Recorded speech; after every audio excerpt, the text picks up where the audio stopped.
kata-kata ya tarik. Itu provinsi mana, kabupaten mana?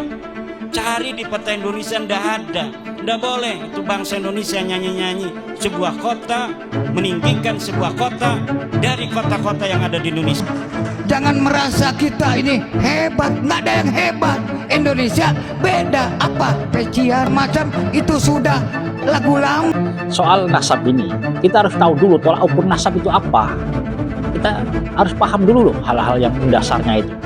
Nah, tolak ukur nasab ini setelah saya lihat penjelasan dari sebelah dari Pak Alawi ini, bahwa syuro wal istifado tolak ukur nasab.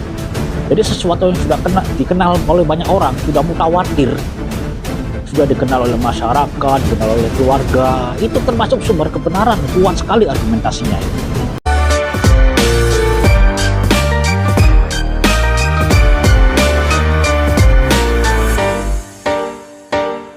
Assalamualaikum warahmatullahi wabarakatuh. Waalaikumsalam Salam akal sehat. Oke guys, kita jumpa lagi bersama saya Komarudin di channel Dulur Official. Channel ini bertujuan untuk mencerdaskan anak bangsa. Oke guys, untuk tema pembahasan kita kali ini, kita kembali membahas mengenai polemik nasab Baklawi. Karena sampai saat ini polemik ini belum terselesaikan. Maka dari itu kita akan membahasnya bersama narasumber kita Abdul Razak. Akan tetapi sebelum ke dalam pembahasan, jangan lupa subscribe, like, dan komen agar kami lebih semangat lagi untuk membuat video-video selanjutnya. Dan saya ingatkan pula agar tonton video ini sampai selesai agar tidak salah paham atau gagal paham. Oke, kita langsung saja ke dalam pembahasannya. Oke, Abdul Razak, sampai saat ini polemik nasab Baklawi ini belum juga selesai. Menurut Anda, bagaimana terkait polemik nasab Baklawi ini? Apakah benar bukan keturunan dari Nabi? Assalamualaikum warahmatullahi wabarakatuh. Waalaikumsalam warahmatullahi wabarakatuh. Bismillahirrahmanirrahim. Nih bahas nasab yang lagi ramai, yang terus-terusan ramai lah, Ya. tak kunjung selesai. Jadi begini loh, masalah nasab nih, saya terangkan secara independen nih, tidak pro sana, tidak pro sini lah ibaratnya. Kenapa? Kalau kita independen, maka bisa melihat kebenaran itu dengan mudah. Ya. Tuh, independen dulu, jangan memihak nih. Nah, adapun soal nasab Baklawi, kita harus tahu dulu bahwa sumber kebenaran itu ada berapa, itu loh. Kan sumber kebenaran ada 3. Yang pertama khobar sodik, yang kedua ini empirisme, yang ketiga ini rasionalisme, 3 ini. Nah, apa itu khobar sodik? Khobar sodik itu kan kabar yang benar. Dalam arti wahyu, seperti hadis-hadis Nabi, Al-Quran itu kabar yang benar, khobar sodik. Dan yang khobar sodik itu terbagi menjadi 2. Pertama wahyu, yang kedua itu kabar yang mutawatir. Sudah diketahui oleh masyarakat banyak. Itu termasuk sumber kebenaran. Ya. Yang kedua empirisme. Yang ketiga ini rasionalisme, sesuatu yang masuk akal. Nah, saya terangkan dulu bab tentang ini. Nah, soal nasab ini, kita harus tahu dulu tolak ukur nasab itu apa. Kita harus paham dulu loh hal-hal yang mendasarnya itu. Nah, tolak ukur nasab ini setelah saya lihat penjelasan dari sebelah dari Pak Alawi ini, bahwa syuro wal istifado, tuh tolak ukur nasab itu. Jadi sesuatu yang sudah dikenal oleh banyak orang, sudah mutawatir. Sudah dikenal oleh masyarakat, dikenal oleh keluarga, itu termasuk sumber kebenaran, kuat sekali argumentasinya itu. Kemudian muncul tuduhan bahwa Pak Alawi itu bukan keturunan Nabi. Apa alasannya? Karena tidak ada kitab sejaman katanya. Nah, kitab sejaman ini masuk dalam empirisme, memang kebenaran. Cuman andai kata tidak ada kitab sejaman, tetap ada syuro wal istifado, sesuatu yang sudah mutawatir. Ini juga sumber kebenaran. Jadi jangan dianggap bahwa kalau misalnya kebenaran itu hanya sesuatu yang bersifat empirisme saja, bukan. Harus ada buktinya, harus ada kitab sejaman, bukan itu aja. Ada lagi loh, syuro wal istifado itu, sesuatu yang sudah dikenal, itu sumber kebenaran. Jadi sangat kuat sekali. Jadi kalau misalnya nih, Mas Komar, tidak ada kitab sejaman kan, yang menulis silsilahnya itu. Iya kan? Bapaknya siapa, kakaknya siapa, cangguwarnya siapa kan? Nggak ada kan? tapi tetap diakui bahwa Komar ini anaknya fulan melalui syura wal istifadoh. Betul. Jadi walaupun Komar nggak tahu siapa kakek buyutnya, cukup bertanya saja kan sama bapaknya, siapa kakek saya, siapa buyut saya, nanti diterangkan. Begitu diterangkan, itulah syura wal istifadoh, sudah dikenal oleh masyarakat, sudah dikenal oleh keluarga. Jadi kalau menurut analisis saya memang benar keturunan Nabi, apalagi silsilahnya sudah tercatat di Rabitul Alawiyin tuh. Jadi begini loh, kalau misalnya kita ingin membuat sebuah aliran yang menyimpang misalnya, syaratnya gampang sekali sebenarnya, cukup membuat pemikiran baru, itu dasarnya. Nah, kelompok Kiai Iman ini membuat pemikiran baru. Apa pemikiran barunya? Pemikiran barunya adalah bahwa nasab itu harus ada kitab sejaman. Itu pemikiran baru. Bahaya loh. Itu dijadikan tolak ukur. Itu yang jadi tolak ukur. Jadi tolak ukurnya diganti. Yang tadinya penetapan nasab yang ditentukan oleh ulama dari masa ke masa itu adalah syura wal istifadoh, diganti oleh Kiai Iman menjadi harus ada kitab sejaman. Kalau diuji itu lemah sekali. Semua orang tuh coba dicek, mana ada kitab catatan sejaman itu? Nggak ada. Jarang yang ada loh. Saya nggak ada kitab yang sejaman itu, tulisan sejaman. Kamu juga nggak ada. Tapi tetap diakui kan bahwa anaknya fulan. Tapi tidak sedikit juga loh orang yang mempercayai tesisnya Kiai Iman ini. Karena nggak ngerti ilmunya, orang-orang awam nggak ngerti bahwa itu tuh pemikiran baru. Begitu ada pemikiran baru, akhirnya muncul pemahaman baru, aliran baru. Setelah argumentasi bahwa kitab sejaman itu lemah dan runtuh, muncul lagi pemikiran baru. Apa coba? Harus ada tes DNA. Lalu itu pemikiran baru lagi yang muncul kan? Jadi syura wal istifadohnya diganti lagi dengan tes DNA. Itu kacau balau lagi tes DNA itu kalau diuji itu. Karena DNA manusia itu sama ya dengan binatang loh. Jadi menurut Anda mengenai harus ada kitab sejaman atau harus tes DNA, itu dua tesis itu bisa diruntuhkan dengan syura wal istifadoh? Runtuh semua karena lemah kalau diuji. Yang kitab sejaman kalau diuji lemah, yang tes DNA juga kalau diuji lemah. Lemahnya di mana coba? DNA manusia itu sama loh dengan gorila, dengan monyet, itu setelah diteliti 99% sama. Berarti kalau tolak ukurnya adalah tes DNA, maka kita ini keturunan binatang konsekuensinya itu. Kan bahaya kan? Jadinya sesat dalam berpikir. Nah, makanya yang independen cara menilainya itu dengan pikiran yang jernih, bukan dengan hawa nafsu. Tidak sedikit orang awam yang mempercayai mengenai tesis Kiai Iman ini. Lalu menurut Anda, apa sih sarannya agar supaya orang awam yang sudah terlampau mengikuti dan percaya mengenai tesis Kiai Iman ini agar supaya mereka kembali ke jalan yang benar, nah, kalau tersesat? Supaya kembali tidak tersesat, caranya begini loh. Hilangkan dulu hati kebencian itu.